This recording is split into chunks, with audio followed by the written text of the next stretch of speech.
So guys, ganito yung ituturo ko sa inyo, kung paano ma-withdraw yung sahod natin sa affiliate natin kay Shopee. Kaya maganda din talaga na meron kayong Maribank. Mag-download kayo ng Maribank kung gusto nyo mag-affiliate kay Shopee. So ganito lang ang gagawin nyo para makasahod kayo. Example, may sasahurin na kayo.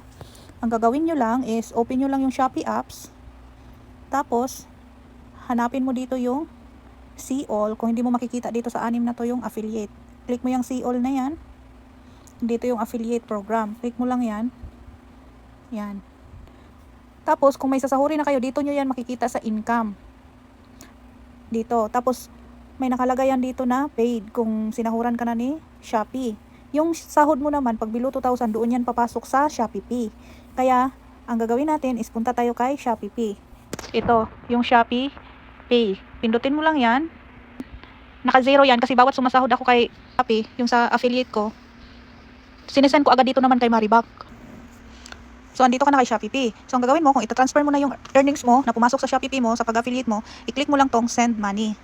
Yan. Tapos, ito kasi sa akin, naka-link dyan yung Maribank ko. Kaya bawat gusto ko nang i-transfer yung pera ko sa Shopee Pay ko na sinahod ko, mapupunta siya dito kay Maribank. Ito ang kiniklik ko, yung itong nasa baba sa recent, yung Maribank. Pero kung wala ka namang Maribank, pwede mo naman i-transfer yung pera mo sa e-wallet, tulad ng GCash, ganyan.